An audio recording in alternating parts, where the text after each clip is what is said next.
Hey listeners, if you've been paying attention to entertainment news, you probably know there's been some recent revelations about Joss Whedon. We recorded this episode before the news broke, so that's the main reason why we don't discuss it. Additionally, we think that regardless of Joss's personal character, the work he did on Buffy, in collaboration with hundreds of other people, still has incredible merit as a text independent from the author. There's a worthy discussion to be had about Joss specifically and about when and how to separate art from the artist that made it more generally, but we want to keep the focus of this episode on Buffy itself. Thanks for listening.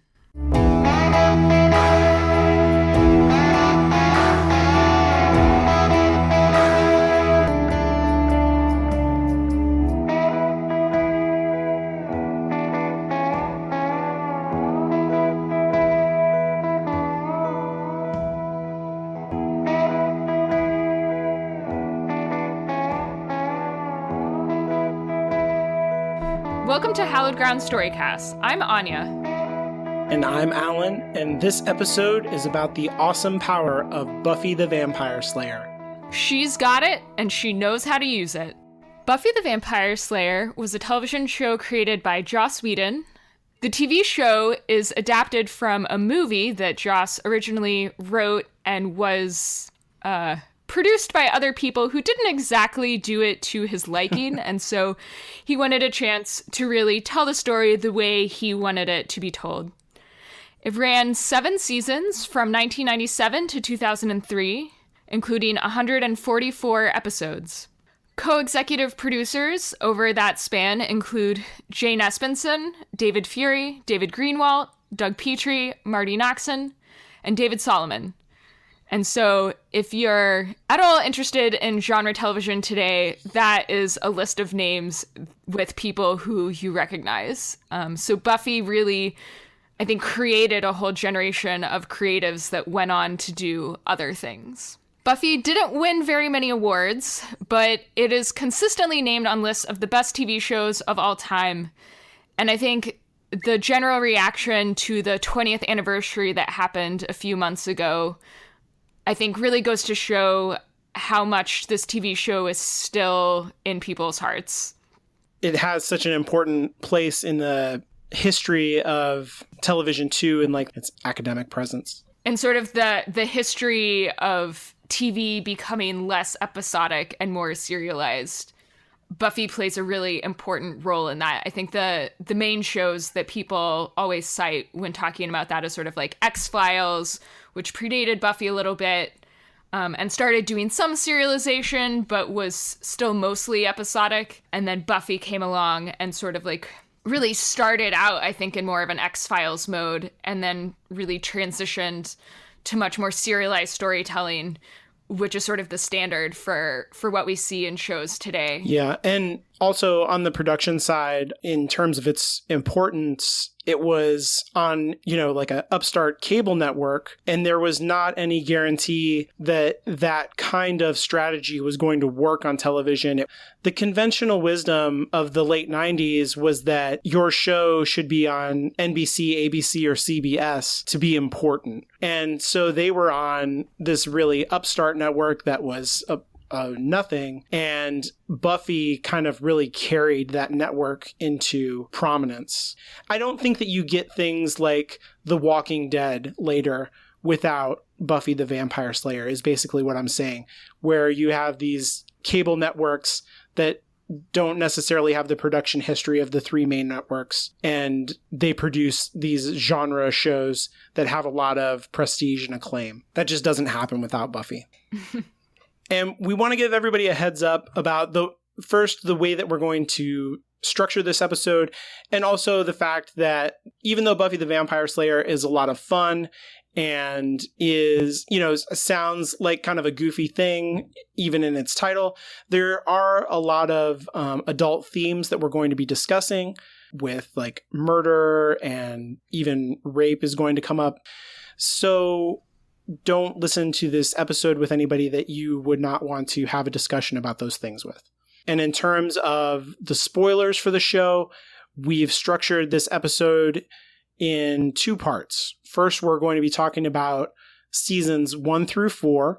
And I would say that for those seasons, the spoilers in terms of the overall story, the serialized story of Buffy the Vampire Slayer, are not the best plot twists in the show.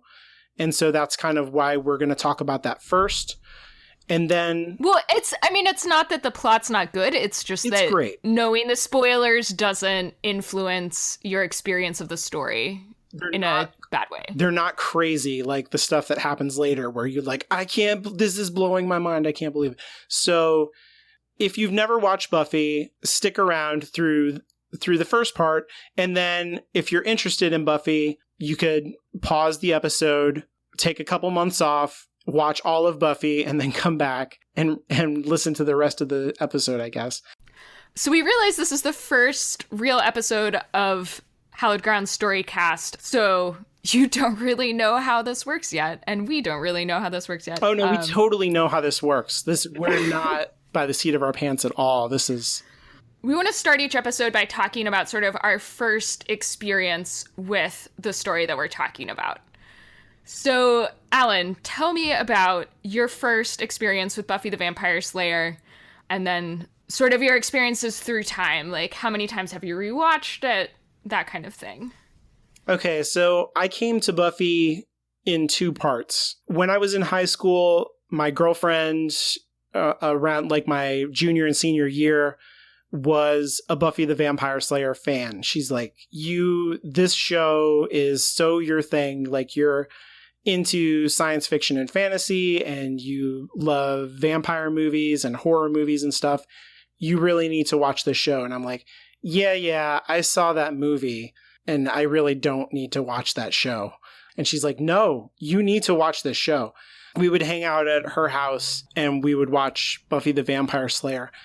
On this show, on our Hallowed Ground Storycast, I'm going to be really honest about my experiences and stuff, and hopefully people are not like, wow, this guy is a real jerk. But this was like my initial reaction to Buffy the Vampire Slayer as a show. Like, I think I came in near the end of the first season watching it with her, and she had seen every episode up to that point. And I was like, who is this Xander and this Willow? Like, they weren't in the movie. What's going on? So it was a little bit confusing. And also my approach to it was kind of, I was like, okay, there's like the shows Hercules and Xena, right? There's like the boy show and the girls show. And this was like a girls show.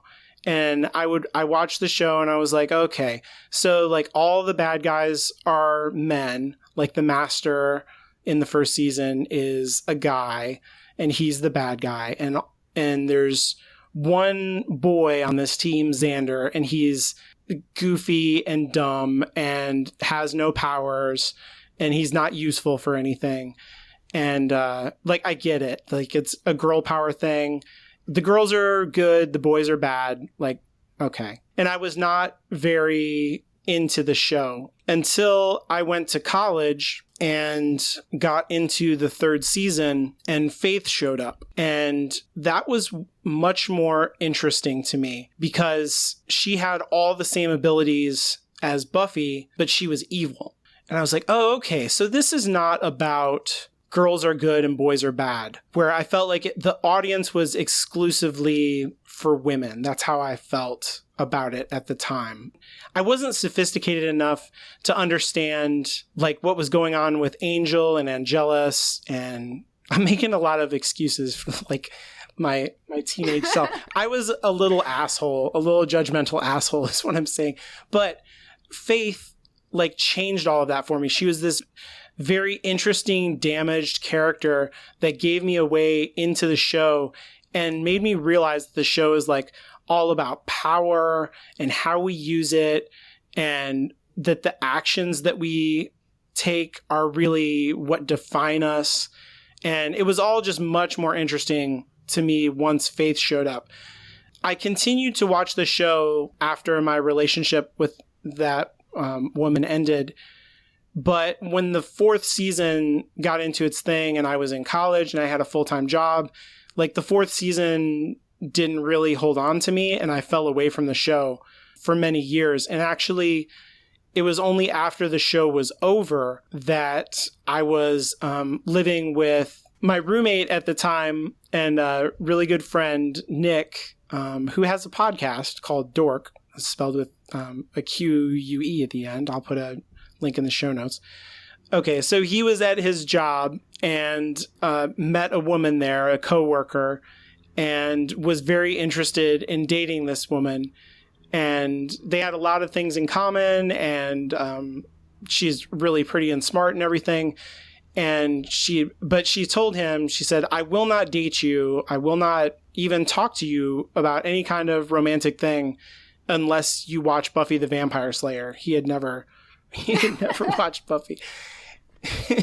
And he came to me and he was like, I don't know about this girl. Like, I'm really interested in her and everything, but she says I have to watch Buffy the Vampire Slayer. And that's a stupid show, right? And I was like, well, not really. Like, I watched it and it's pretty good. I don't know. Like, I stopped watching it. The 4th season's kind of stupid.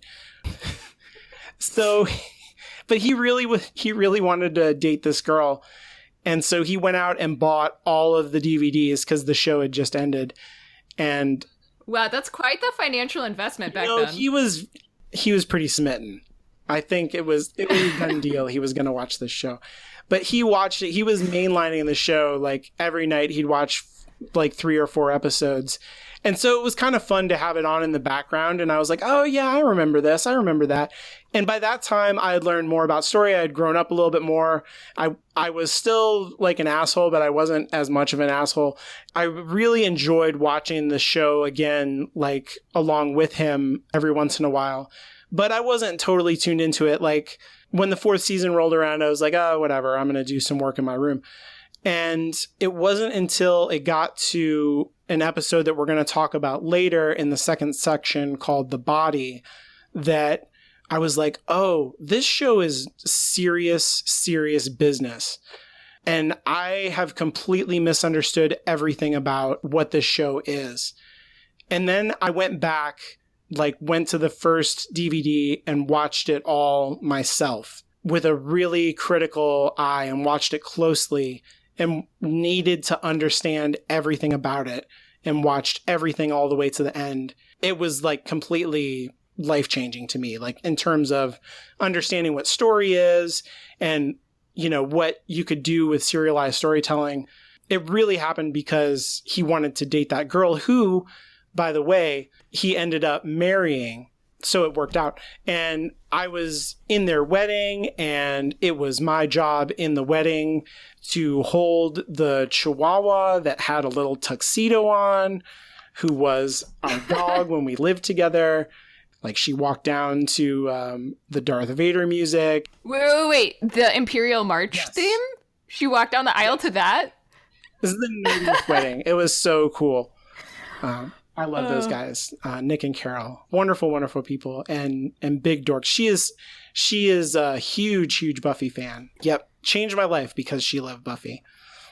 That's so funny. I feel like Buffy is one of the few shows that maybe it's just the people who I know, but it comes up over and over again where it's like a relationship deal breaker.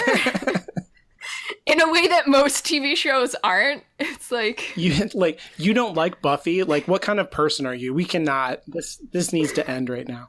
Even you don't necessarily have to love it as much as I do, but you have to know it enough to understand it. Right. On some level. So how did you find Buffy? So I discovered Buffy my senior year of college, and I would say probably had a direct negative impact on the quality of my honors thesis. Tried to watch all 7 seasons in 1 year while taking a full course load and doing a double major thesis. But so I had lived with a friend of mine my junior year who was an epic poetry major in college. So he did the whole design your own major thing. And he was really interested in sort of big epic storytelling and looking at that through time. So sort of starting with the Greeks and then into the Romans and then into more medieval epics and even modern conceptions of epic. And so he felt like he had to create his own major basically because the neither the classics department nor the English department were really like equipped to handle what he wanted to do alone. He needed to sort of combine them. That's cool. And so the summer between our junior and senior years, he went off to ancient Greek boot camp because, you know, got to be able to read the epics in their original ancient Greek. He came back our senior year when we were living together again, and he was like, hey, how's it going? How's your summer?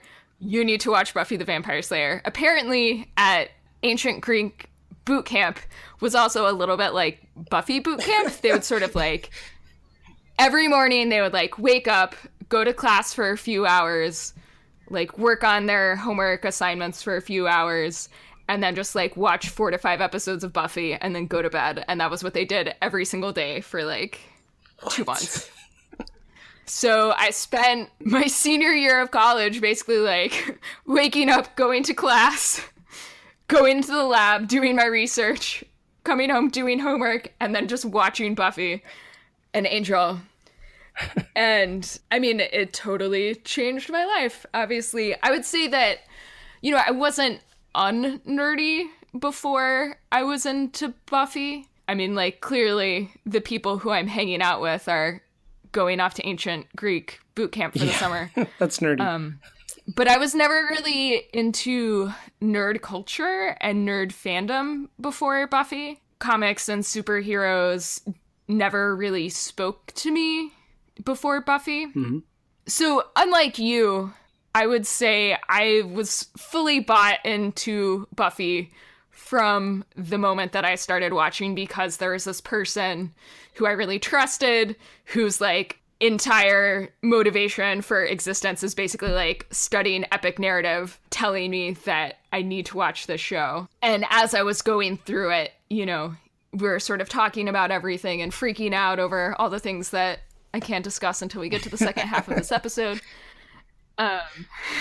So after that, I've rewatched it fully twice, and I've listened to several podcasts where I haven't been rewatching along with the podcast, but I feel like it almost counts as like half a rewatch, because you're sort of like reliving the experience of the episode and like really thinking about it. Mm-hmm. Yeah, and so as far as how Buffy has influenced my life, I think Buffy really taught me to appreciate the power of story in general. Like, English and literature analysis has always been my worst school subject. I mean, like, I'm a fast reader and I'm really good at reading and reading comprehension, but as far as like analysis and metaphor and all of that, I never really was good at it or appreciated it or practiced it at all until Buffy. And now it's like one of my favorite things to do. Obviously, you and I met on Buffy forums, and so our friendship and our American Gods podcast would not exist without Buffy the Vampire Slayer. Yeah. And I was an English major, so it's kind of the opposite. Like, I was trained to think in a fuzzy way and like look at metaphor and conflate things and all this stuff. And so like that's what I saw in Buffy when I did that, you know, rewatch with the DVDs, very close watching. I was like, oh, it's all here. Like, these monsters are metaphors for the emotional experience of these characters, like, which should, I don't know, like, now when I rewatch it, I'm like, what a little asshole I was when I was a kid, where I was like, this show is dumb and for girls. And like, clearly this is exceptionally good writing from the first episode, like when you hit the ground running. When we met on that forum, like, the very deep reading that was going on in the associated podcast was even more illuminating. I was like, oh, this is even better than I ever understood. And there's a lot here. And the discussions that all those people had and that you and I had with each other, like, you're seeing all kinds of things that I had never even thought about in there. And then I was coming at it from all of these, like, this is how it hooks up to religion and to Marvel Comics and all these other things that I'm interested in. It's so cool to talk about the show with like really smart people who have diverse interests.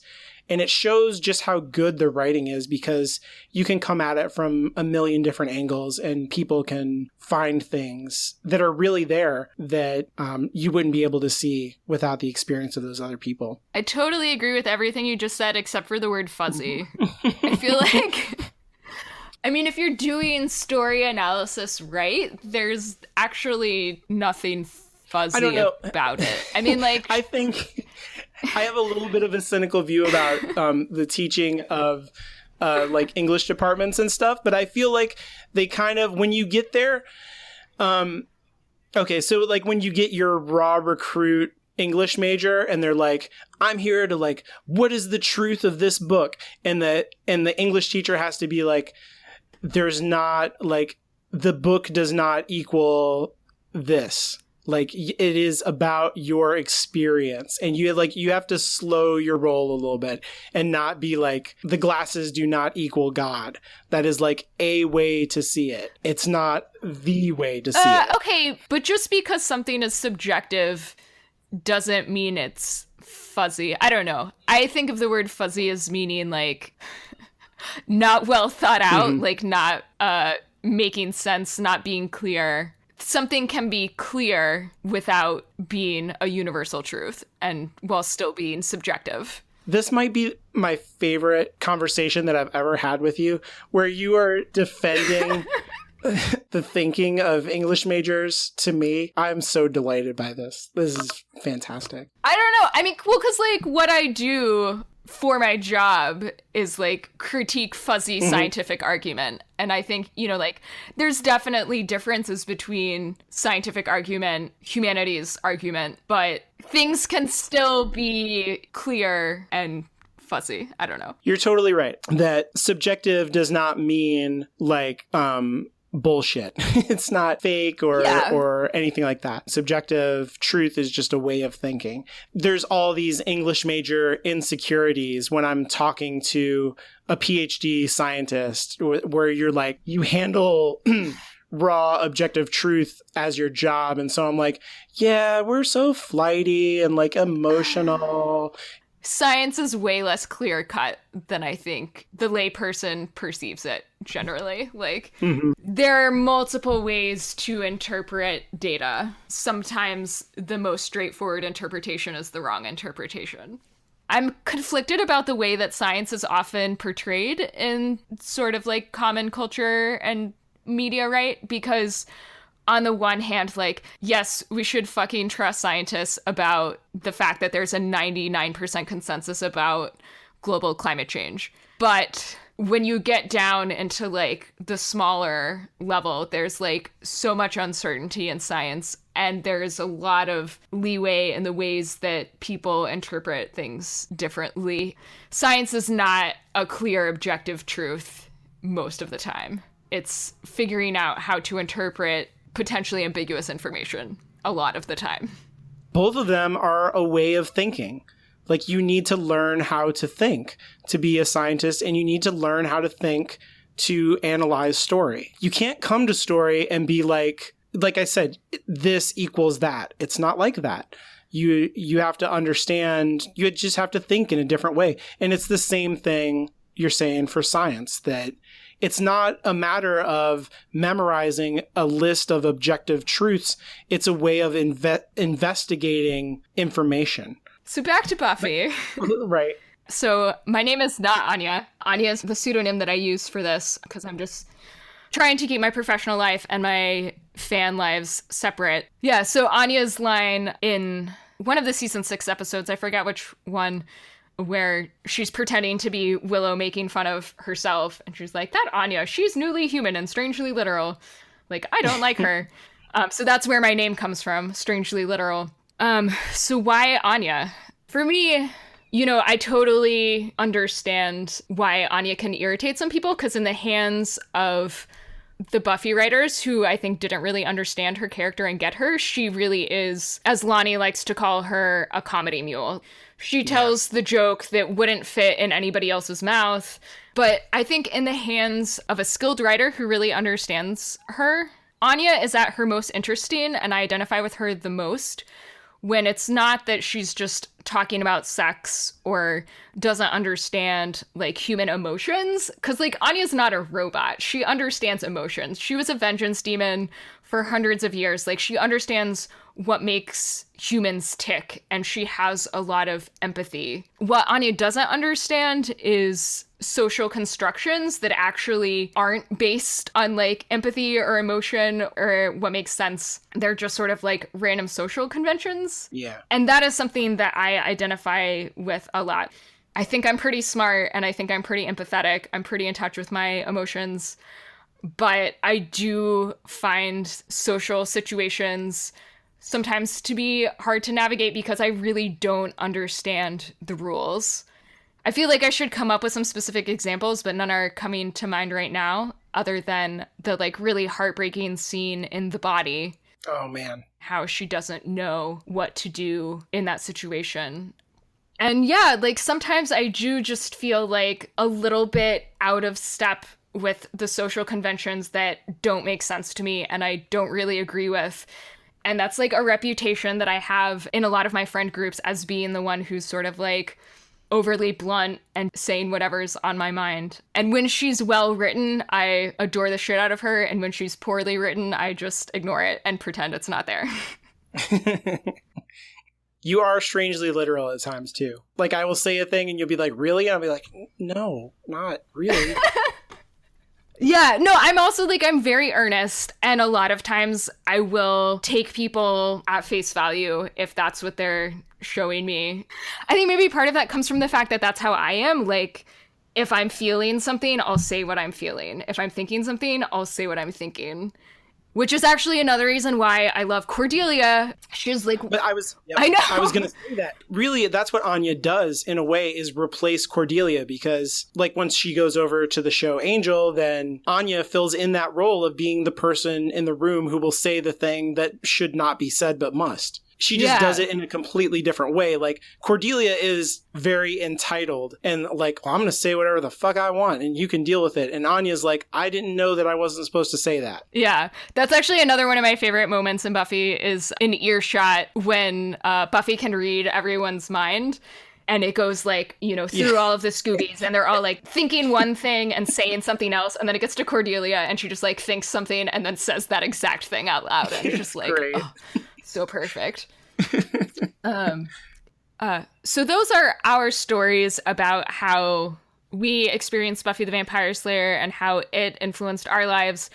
And stay tuned because we solicited submissions from our listeners to tell their stories about how they experienced Buffy the Vampire Slayer and how it has influenced their lives. And we got some really awesome submissions, including some from some of our favorite podcasters and vloggers who talk about Buffy the Vampire Slayer. We have a submission from Lonnie Diane Rich, the host of Still Pretty. We have something from the hosts of Prophecy Guys, and from a lot of listeners. So stay tuned for that. These stories are really awesome. And now we are going to talk in depth about seasons 1 through 4. Like we said earlier, there will be spoilers for these seasons. So I think we should talk a little bit about the concept that's really at the core of Buffy the Vampire Slayer, which is that you have this cute blonde girl who goes into the dark alley with a guy you think is the scary monster, and then it turns out that he's the one in danger and she kicks his ass. So sort of turning the typical horror movie trope on its head. Yep, the victim is the victor. And it's kind of a genre mashup of horror, like you said there, and then the superhero genre, where Buffy really exhibits a lot of typical superhero qualities, where not only in terms of her power set, where she's extremely strong and agile and has all of these supernatural abilities.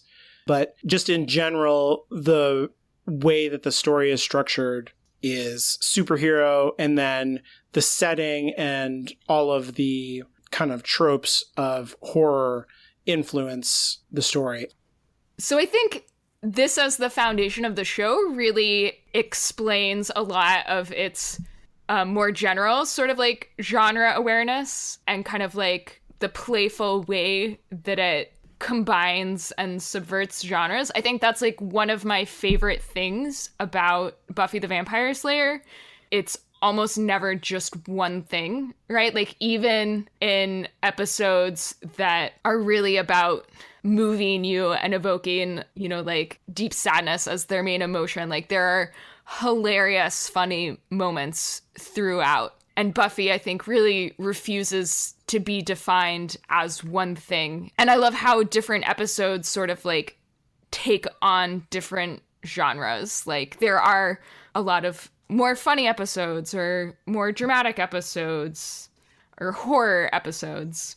It definitely has a fluid tone and style that is really unique. I feel like it's more common now, and probably because of the influence of the show. But at the time, there was nothing on TV that was like that. You'd have like a super serious drama like ER that might have like one funny moment in an episode or something like that. But it switches from scary to funny in a moment, in a line. And then we'll switch into something that will make you cry right after that. And it does it with a lot of ease that, you know, comes from, I think, Joss Whedon's writing. You can kind of take it for granted when you watch the show, but it's not easy to do, and it's not necessarily anything that he was like, oh, I'm going to do it like this other guy did it. Like, it's kind of something he did. And then so I think the other really central idea at the core of Buffy is the idea of monsters and the supernatural as metaphors for life's trials and tribulations. In particular, early on, there's a lot of single episodes that kind of tackle single subjects that way. In the show on the whole, until like the end of the third season, I think the high concept for the show is high school is hell. And what if that was literally true? Like, what if hell was literally leaking into the high school and the local bully wasn't just a bully, he's a monster? So what are your favorite monsters as metaphor episodes? So there's the one where the frat boys are like worshiping some kind of like snake demon or something. Reptile Boy? Yeah, Reptile Boy. And they have to sacrifice a girl to it and feed it so that they can so they can be like the patriarchal assholes that they are into the future. I've always thought in that episode too, like in terms of the macro story, like it's not too long after that Cordelia's family goes broke. Mm-hmm. And I always kind of thought that maybe when Buffy kills the demon serpent that like makes all of those white assholes rich, that it wrecked Cordelia's family because like, oh, like her dad was one of those dudes, and because he had gotten his wealth by supernatural means, he lost it by the same. And it like wiped them out. And then after that, she like hangs out with the poor kids and can't afford a prom dress and all this stuff. Oh, I love that. I don't think that's canon, but like that's my canon. But I like that metaphor of people are just tools to be used. Like, we're going to kill a girl so that we can be rich. What's your monster metaphor that speaks to you? You know, honestly, the sort of like single episode monster metaphors are not really my favorite thing about Buffy. The thing that I really go to Buffy for is the long form storytelling. But I did really like Out of Sight, Out of Mind. Mm-hmm. Or Out of Mind, Out of Sight. Yeah. Whatever. The one with the invisible girl. And of course, I love Helpless. The one where Giles takes away Buffy's power as part of this ritual on her 18th birthday, and then she has to find a way to beat the vampires, even though she doesn't have any of her Slayer strength, just using her like wits and cleverness. And I feel like it's such a powerful metaphor for the way that those who have power, like institutional structural power in society, take away the inherent strength in those around them so that they can maintain that power. That's a great read of that. I love that. And it's just like such an emotional gut punch. I love the relationship between Giles and Buffy, the Watcher and the Slayer, and that episode is just so key for that. Oh, that's a big turning point too, because after that point, like Giles questions not just his role as her Watcher, but like, what am I doing being a part of this organization that does this to this person that I care about? Yeah. And then I think sort of like on a larger scale, right, Buffy is saying, you know, like, question institutions. We're sort of introduced to the council as a big benevolent organization that has the good of the world at heart. And then as the series goes on, the council is painted in a more and more problematic light. And as, you know, a patriarchal institution mostly interested in sort of upholding itself rather than actually empowering people and producing the most good for the most people, which is, of course, such an important lesson. Yeah, that's a big theme in all of Joss's work, I think, that role of power and institution. And Helpless is a really good example of that. The other one that I wanted to talk about, I feel like is less weighty than that, but is more fun. And has always spoken to me from the first time that I saw it was the episode Band Candy, where everybody kind of goes crazy. I'm trying to remember the exact logistics of how band candy works. Like they eat the cursed candy, but why does everybody... So Mr. Trick and the mayor are trying to steal babies from the hospital. Oh, right. So that's right. they can eat them. I always forget that. And so they need the adults of the town to not really be paying attention, so they feed them candy that makes them act like irresponsible teenagers. Right. I always forget the baby eating part. I feel like I'm revealing way too much about my encyclopedic knowledge of Buffy the Vampire Slayer right now. No, that's great. Right. This is like the same thing that makes me really good at memorizing enzyme pathways also makes me really good at remembering the minor plot points of random episodes. I feel like it should not be minor that babies were being eaten in that episode. Like that should not be a detail that falls out of my mind, but it totally does every time I think about that episode. What connects with me about that episode is the infantile behavior of all the adults. Growing up in my household, my parents were divorced when I was very young, and my dad took custody of me and my brother, and then I had a stepsister growing up, and I was the oldest, and I really felt in that household like a co-parent. Like I would have to feed my brother and sister all the time and make sure that they were clean and that they took care of their clothes and folded their laundry, because really nobody was doing that stuff. Like if I did not do it, it wouldn't happen. And that's kind of like what is going on in that episode. The Scoobies have to step up and take care of the problem, because previously to that, it was always like Giles would find in some dusty old book, it'd be like, oh, here's the formula to destroy the monster, and here's the plan, and we're going to, deploy these characters in the different way to execute the plan.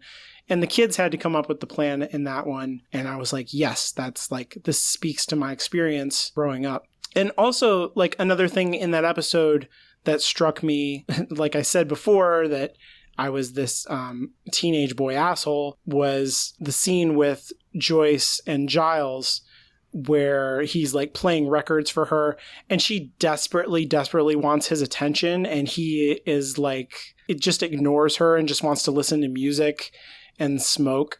Like the way he's treating her is the way that you hang out with your guy friends with no women around. He's not treating her right. And she doesn't know how to act with him. She's so like worshipful and like undignified. And I was like, oh, like boys and girls are raised separately and that's bad. And we treat each other badly and misunderstand each other. I've never thought of that before watching this episode of television. Wow. Yeah, I was a really clueless little asshole, but but it's always spoken to me, that part.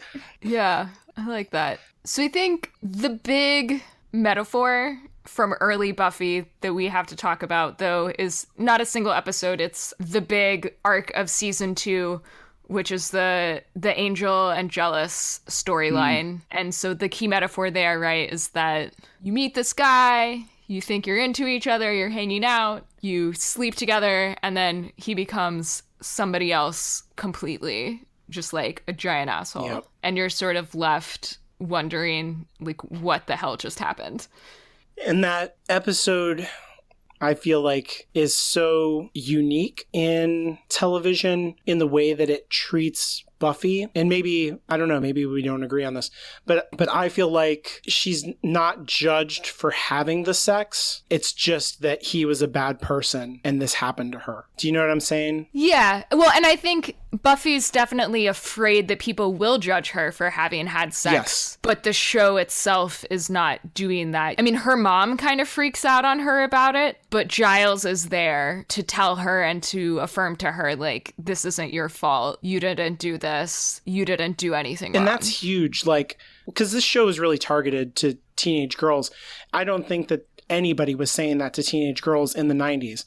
There was a lot of fear around sex because of the HIV crisis and AIDS. And so the message, especially I feel like to teenage girls, was abstinence is the only correct method of like birth control. And if you have sex, you're a terrible, terrible person.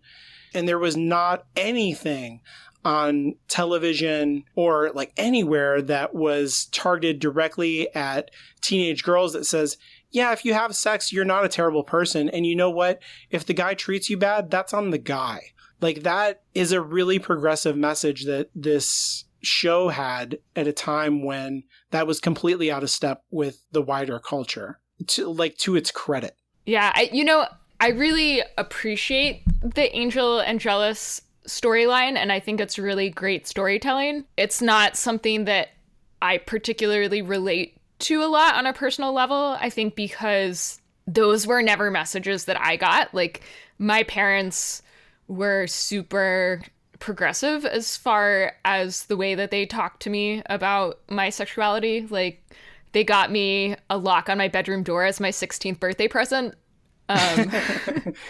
Yeah, like, I never had those messages that like sex was wrong or bad. And I never had an experience where a guy really turned on me after we had sex. Good. So I know like this storyline in particular is a lot of people's favorite part of Buffy, and it really speaks to them. And for me, I get it, and I cry at the end of Becoming Part 2, just like any other person with a heart. Yeah, but yes, yeah. it doesn't speak to me that much as far as like my personal experiences. And I guess just to be a little bit critical, like, so I totally buy the story and I'm invested as soon as like Angel turns into Angelus. But I feel like Buffy and Angel's relationship up until that point is super informed and kind of superficial. And I think that's one of the reasons why the story resonates less with me than it does maybe with some people, is because I was never really invested in the Buffy-Angel relationship before he turned evil. Mm-hmm, totally. Because he basically, he just kind of shows up, whispers some cryptic things, and is very mysterious, but like they don't have a working partnership or a working relationship. And that is what really makes me buy into a romance. And Angel is like a terrible character, in my opinion. For season 1, he's super boring. I don't like Angel very much in general, but I think he's like very poorly used until the Angelus storyline. And then I'm like, oh, Angelus is awesome. He's so great.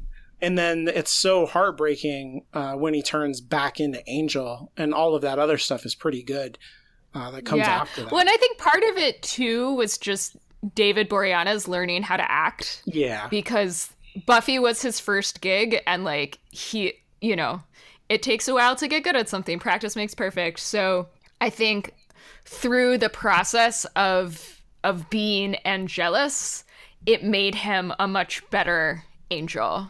Yeah, and I think he is a good actor. Like you said, once he gets his sea legs, he's really good. He's not given very much to do in the writing either. And who knows if that's because they were like, well, he's not capable of much, Alan, so stop criticizing us. But his whole situation was not great until the Angelus stuff. I like Angelus a lot more than Angel. Not that I like Angelus being cruel or whatever, but I enjoy it more than Angel being like, oh, I was so bad once upon a time, and I feel bad about it, you guys. I really feel bad. It's like, it's not interesting. So another thing that I wanted to discuss for this early section of Buffy, talking about the Buffy big bad villains and sort of the way that it plays with villain tropes. So one of the things that Buffy really likes to do is do this sort of mid-season villain switcheroo. You start out thinking that the villain is one entity, and then a little bit after the midway point, that person ends up getting replaced by another villain, which is a sort of like interesting and fun way to structure seasons. And then also Buffy a lot of times has villains that are unconventional in some way, or sort of like play with different villain tropes in interesting ways. Who's your favorite villain in the first 4 seasons? I mean, definitely the mayor.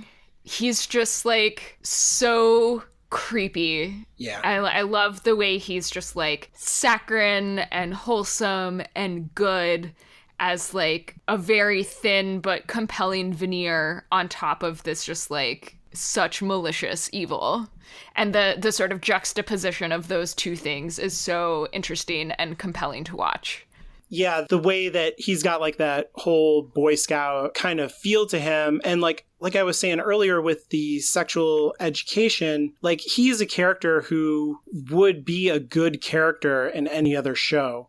Like the way that he presents, the way that he's coded. And then for that to be coded as the most evil is so subversive and just excellent. I love to hate the mayor. The mayor is so creepy and evil and wrong. Him and Faith is probably my favorite thing in the whole show. The way he twists her up and manipulates her. It's so like very healthy in one way and very, very evil and dark. Weirdly like abusive and exploitative. In both of them, the use of power, like I just love all of that stuff. It's so good. The thing that really makes me love the Mayor Faith storyline is actually in season 4 when she wakes up from the coma and we see the video that he recorded for her before the season finale of season 3. Mm-hmm. And watching her react to that. And it's just, it's so complicated and crunchy, right? Because like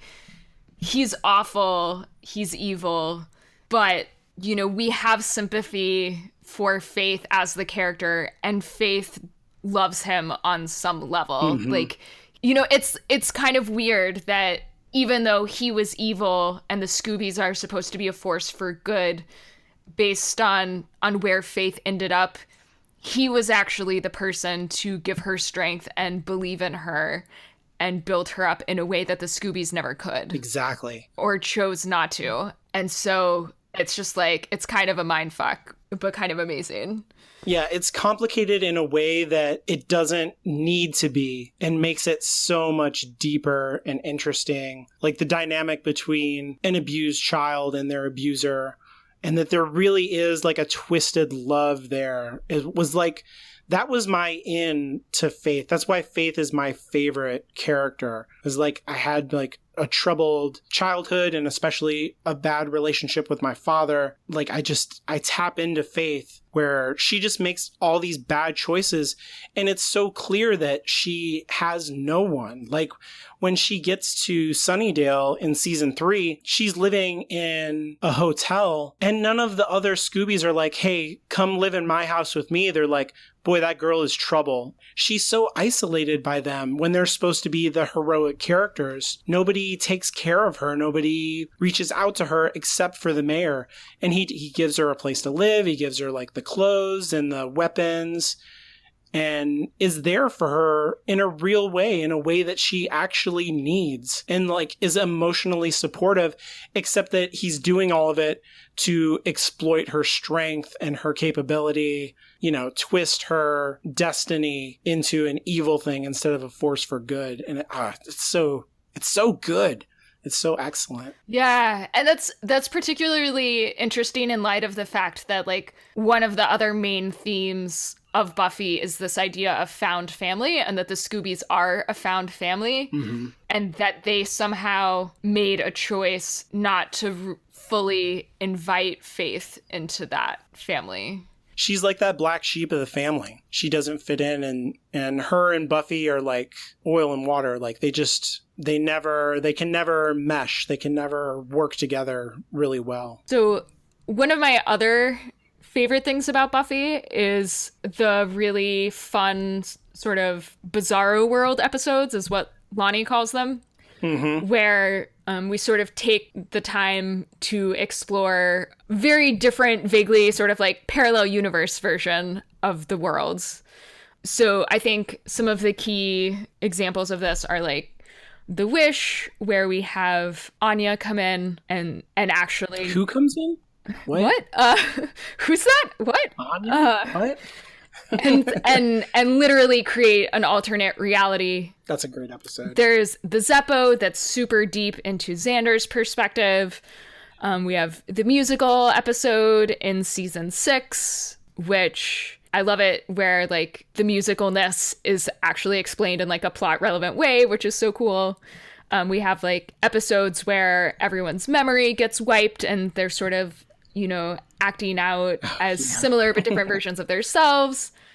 We have the like normal again, where, you know, is everything all a delusion? Does none of this actually exist? Are there any other good Bizarro World episodes that I'm missing? Oh, the Jonathan one? Oh, yeah. Oh, my God. Superstar is one of my favorite Bizarro World episodes. And for both Superstar and Once More with Feeling, where they like redo the title sequences, like, oh, I love that shit. That's the best. Yeah, I love that. That's when you really get me, because that's very nerdy, right? Like only real fans would be like, wait, the intro is different. What does this mean? Yeah. This changes everything. Like you really notice that. Yeah. I love the way that it breaks the rules, and that's my favorite thing about Joss Whedon's stuff. It only works, too, with this serialized storytelling, I think, where we really understand these characters and where they're at. And a lot of those Bizarro World episodes are turning points for different characters. Like, I really feel like the Zeppo is where Xander comes into his place in the group. Like, he kind of gets over his insecurities in an important way and steps into the role of being the heart in the family. That doesn't happen without the Zeppo. Usually something like this might be more inessential or fun. Like you watch a lot of other shows and they'll have a musical episode and it doesn't matter very much. It's just kind of like, oh, that was cute. But in Buffy, those are some of the most important episodes. Yeah, I totally agree. So I'm curious how you feel about the Master, the big bad from season 1, because, you know, I think for a lot of people, probably most people, season 1 is that season that you kind of just have to get through. And there's some good moments and character development that happens that makes what come later resonate better. But overall, like, none of those episodes are your favorite, and there are a lot of bad ones. I've never been a huge fan of The Master, but last year I went to a drag show version of Buffy season 1. What? And yeah, it's San Francisco. Don't ask. Don't ask questions. Just go. This sounds amazing. What are you talking about? It was really amazing, but it totally gave me an appreciation for season 1, and particularly the Master, that I think I didn't have before. And maybe part of that is just that, drag style is so campy. Mm-hmm. And Buffy season 1 is so campy in a way that the rest of the show sort of is not. When you combine those two things together, along with all the penis jokes, it just something magical happens. Yeah, I do like the Master, whenever I go back and watch season 1. I really love that performance. And we talked earlier about the way that the show switches from humor to horror and all that stuff. And the Master, he really is the master of that. He gives these dramatic comic book villain speeches, and then he's like, was that okay? You think that worked? Was that all right? But it plays in a way that is not, the camp and the cheese is not too heavy for the scene, and the actor really pulls it off. There's lots of stuff to like about the Master. I always anytime the Master comes back, because he does recur over and over, it's always a treat. I'm trying to think if he follows that trope of the mid-season, but I guess since it's only half a season to begin with. Yeah, I don't think that one really does. Yeah. So it's, season 2 onward that do that. And I guess we already talked a bit about Angelus. We'll just pretend that season 4 had no big bad. I don't know. Season 4, I like the concept, and I think that it's actually executed really, really well in Cabin in the Woods, which is also a Joss Whedon joint. And it's basically the same story, right? The monsters, it's the sci-fi and supernatural mashup. I think it works really well in Cabin in the Woods and doesn't work for Buffy for whatever reason. And then there's Riley, and there's Riley. I was hoping we could just avoid all of that. We're talking about 7 seasons in such a short amount of time. We can just only focus on the positive. We have to acknowledge that there were problems, but we got past them. So I wanted to talk a little bit about female empowerment, and then also Buffy's character arc in season 1. And so one of the things that I've been thinking about sort of leading up to recording this episode, and in the context of the Wonder Woman movie that came out recently, there's been a lot of criticism of the Wonder Woman movie, but there's also been a lot of people who reacted really strongly to it in the way where people say, is this what men feel like all the time? I'm a woman and I came out of the Wonder Woman movie feeling like I could do anything and empowered in a way that I've never felt before, because I'm watching someone who I can really identify with save the world and be the hero in a way that normally you just get to see men in these roles. I never really thought about why Buffy resonated with me so much, but I wonder if there's an element of that to it. I mean, I always knew that Buffy was, at its core, a feminist text, asterisk, problems, whatever.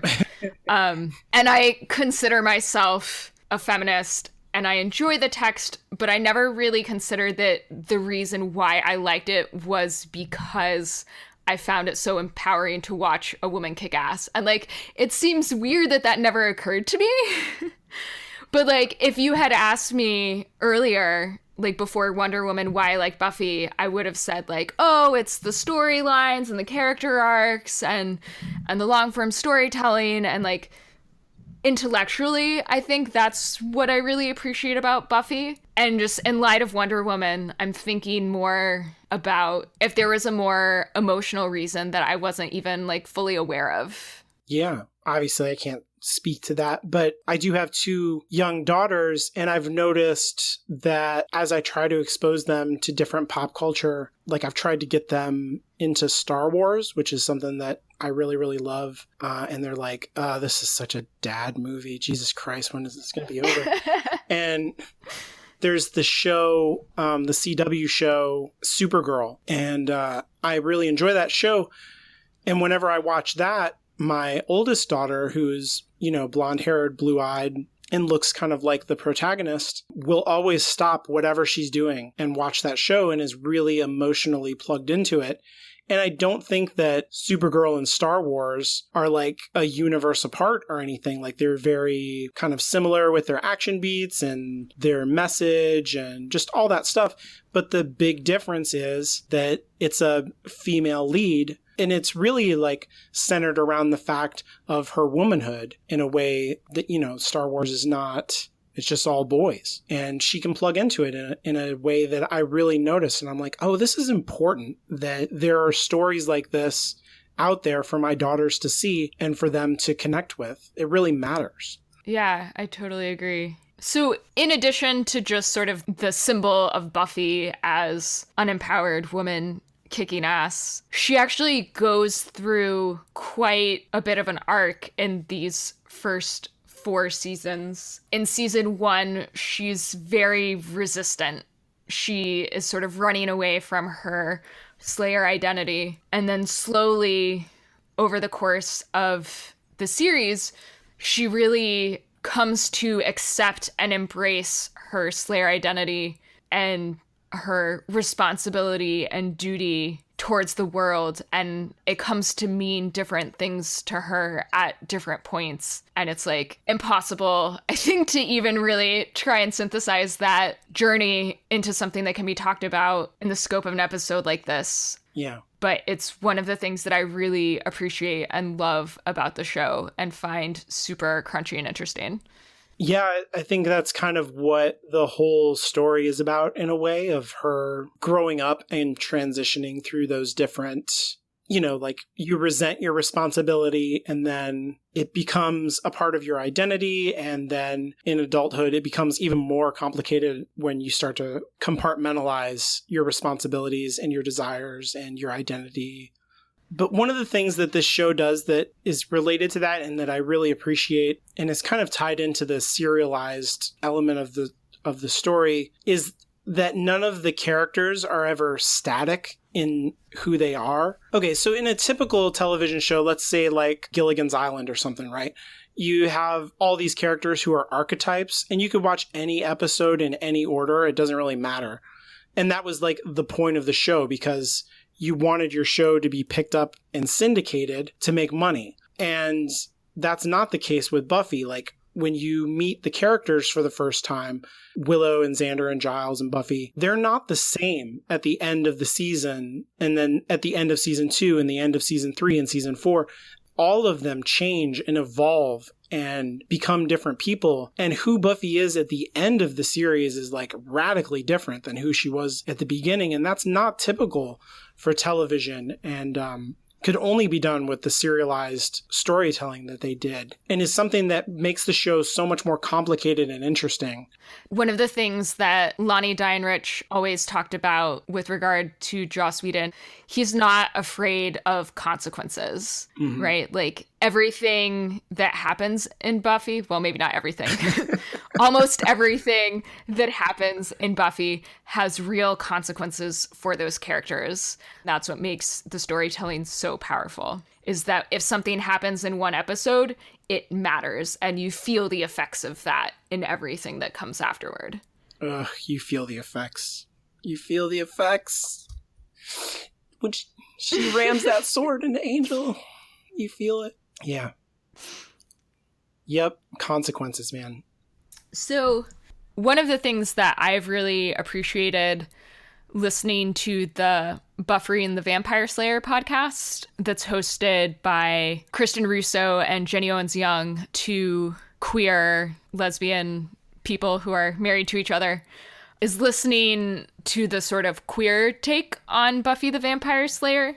Because I know Buffy is really embraced by that community. Like they play reruns on the Logo TV channel, and the relationship between Willow and Tara was one of the first depictions of a lesbian romantic relationship on mainstream TV as just like a normal romantic relationship. And I think that was a really important message for a lot of people to get in the early 2000s. Oh, yeah. Because I think anytime that you had lesbians in a storyline on television, it tended to be really salacious or it was very male gaze. Yeah. Which I feel like does get addressed in Buffy, but like in a way that's like, isn't that stupid and gross? Like in the in Xander's dream. Yeah. And I think too, it's interesting hearing all of the sort of behind the scenes stories about how much Joss had to fight the network to even be able to include what he did, which by today's standards looks super tame. You know, Right. They weren't allowed to kiss. They had to do all of this sort of like metaphorical magic mojo stuff. If I remember correctly, the first episode where Willow and Tara kiss is actually in the context of something else that's completely unrelated and traumatic that's going on. And if I recall correctly, Joss was saying that he basically snuck that kiss in there. And because it wasn't the focus of the episode, he was able to sort of get it past standards and practices in a way that he might not have been able to otherwise, which is just insane. Yeah, there was no issue with any other characters kissing, but because it's two girls, it's like scandalous. It's such garbage. Yeah, and I've also found it really interesting to hear them talk about the coming out metaphor that we really get in season 2, where oh yeah, that Buffy's was great. Slayer identity is compared to coming out with a sexual identity.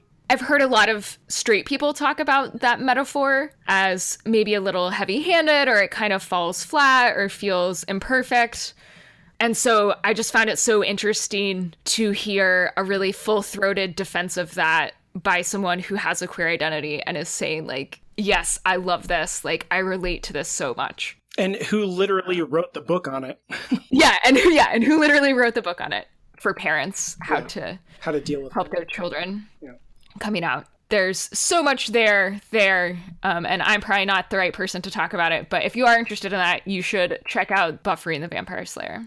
One of the things that I do really love about season 4, despite the fact that the big bad storyline is less than spectacular in a lot of ways, I think Buffy is one of the few shows that started out as a high school show, very grounded in high school, and was able to successfully transition to the adult world beyond that. And say what you will about the faults of season 4, I think season 4 accomplished that, and it accomplished it well. It's kind of like an impossible, like, I can't imagine somebody comes to you and says like, okay, write this, get them from A to B, like make that happen. I'd be like, nope, go ask somebody else. I don't know, man.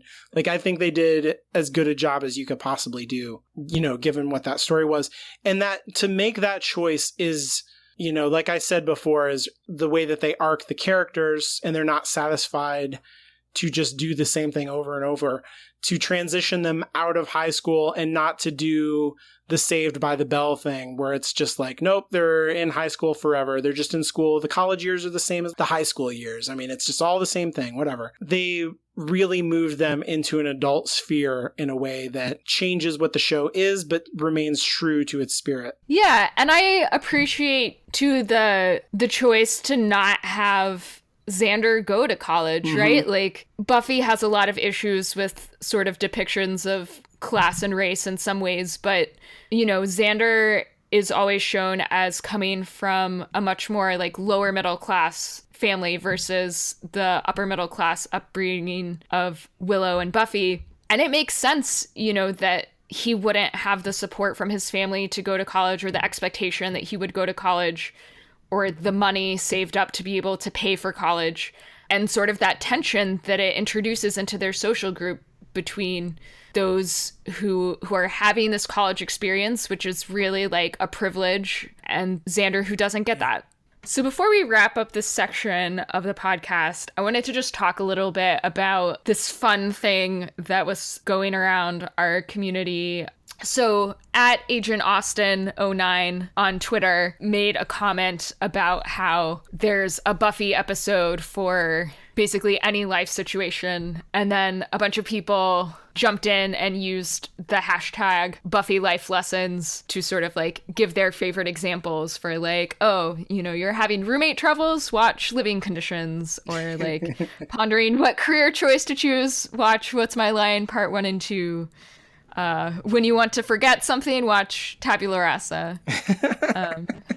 So wishing you could be perfect at everything, Superstar. So we don't want to go through the whole list because Lord knows this podcast is long enough already, but we'll have a link to that in the show notes. And you can feel free to send us your other favorite Buffy life lessons or on Twitter using the hashtag Buffy life lessons. It was a lot of fun. It's really cool. If you're like a Buffy nerd, it's great. So before we move on to the spoilery section of the podcast, we wanted to play our listener contributions that are spoiler-free so that if there are those of you who are deciding to stop before you listen to the second half, so you can hear all of the wonderful things that people had to say. Hello, Alan and Anya. This is Lonnie Diane Rich of Chipperish Media and host of the Still Pretty YouTube show and podcast about Buffy the Vampire Slayer. I am so excited that you're launching Hallowed Ground Storycast with Buffy because it is one of the most important literary texts of our time, and thank you so much for inviting me to tell you about why Buffy is so important to me. There are a lot of reasons why Buffy is important. It's one of the early shows that valued the vision of a showrunner, creator, writer, producer, and it demonstrated why placing a high value on the storytelling in television is so important. It ushered in a golden age of television. Without Buffy, there would be no Lost, no Mad Men, no Breaking Bad. It's a feminist text, and while it doesn't always succeed in its feminism, when it fails in an interesting way that creates a great space for debate and discussion.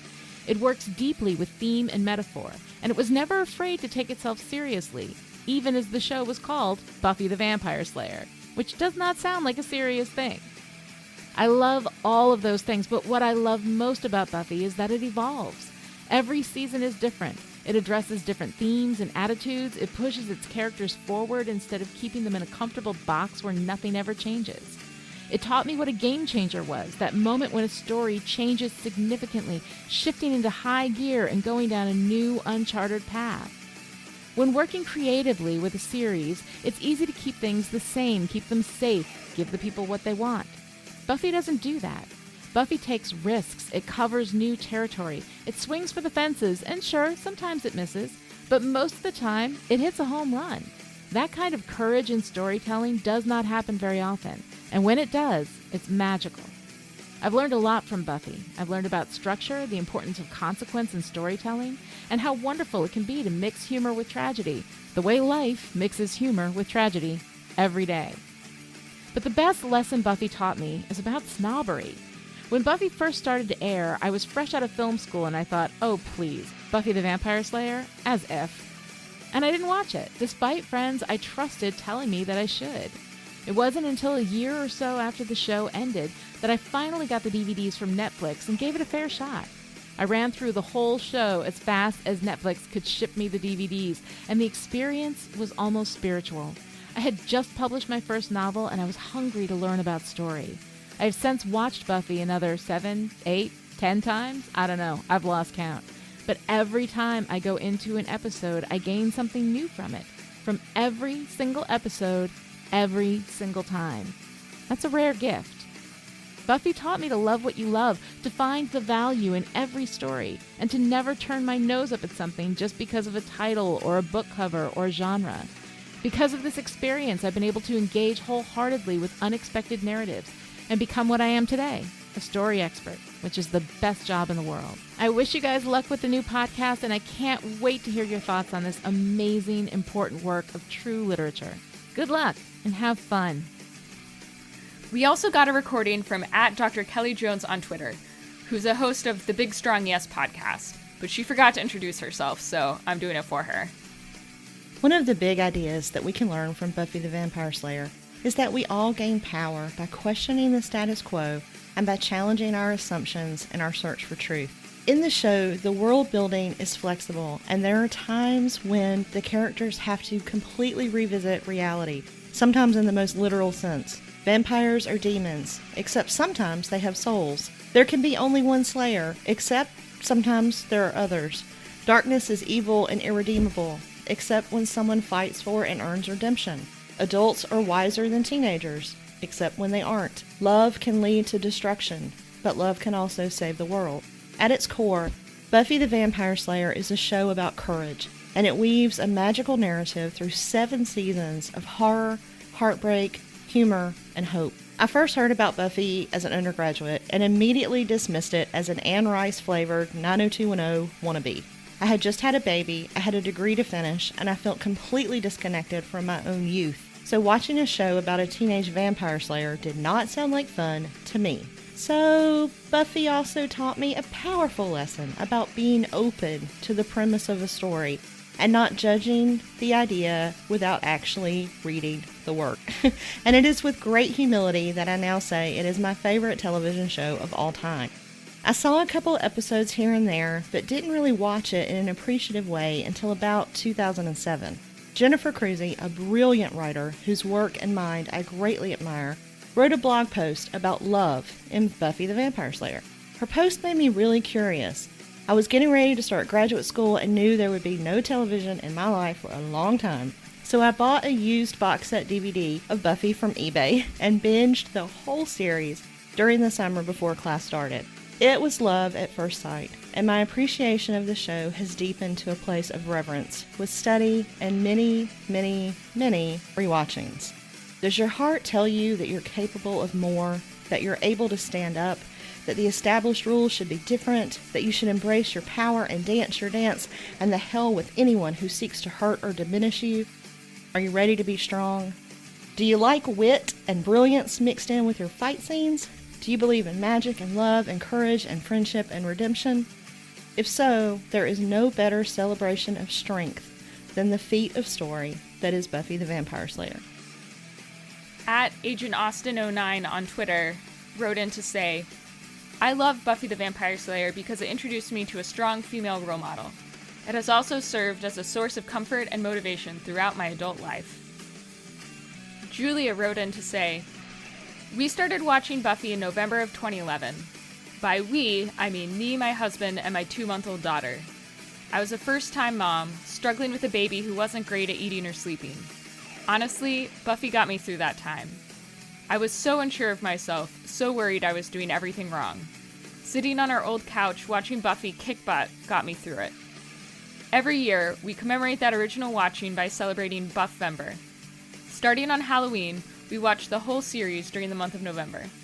We also consume a ridiculous amount of pomegranates. I think it's the red juice that's particularly vampirish. It's harder now that my daughter's almost 6 and can't watch along most episodes, but it has become a really important family tradition for me and my husband. The kids will be celebrating Buffvember along with us in a few years. At other_girl on Twitter, who's the host of Famished and Feasting and Lay Back and Think of England, and who's the co-host of Wonking Out, and the detective, the doctor, and the woman, wrote in to say, every LGBT plus person has a coming out story. Some are negative and some are positive. As a bisexual, I have mine, and while Buffy the Vampire Slayer isn't directly linked to my coming out, it is a huge part of the foundation of it. My dad is not the most open-minded person. When I was excited about Star Wars and the Force, I was told I needed to focus more on God. I wasn't allowed to read Harry Potter until I was a teenager, and dear old dad went to jail, yay! Because it was about wizards and magic. I discovered Buffy the Vampire Slayer as a teenager through my older cousin, but my dad tried to cut me off from that as well, saying that I would become a lesbian because of Willow. I thought that was stupid at the time and watched Buffy in secret, but I guess that made me pay attention to Willow more as I grew up. I saw so much of myself in Willow, being a shy, awkward bookworm myself.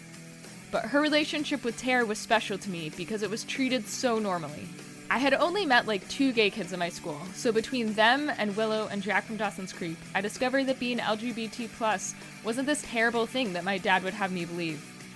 As I grew older and discovered fandom and slash fiction, a whole new world opened up to me. And again, in this world, being gay or lesbian or bisexual or whatever wasn't treated as something negative. Buffy the Vampire Slayer is not a perfect story, but that doesn't mean it isn't a great story. No story is perfect, but if something makes a lasting impact on you, that should be celebrated. There are so many reasons to celebrate Buffy the Vampire Slayer, but for me, it showed a shy, awkward bookworm that she could be that and so much more while being in love with a woman, and that it was perfectly okay. Thank you, Joss, Allison, and Amber for showing me that. To be continued. Hallowed Ground Storycast is a Hallowed Ground media production and is produced under a Creative Commons non-commercial share-alike license. Grrr. Arg.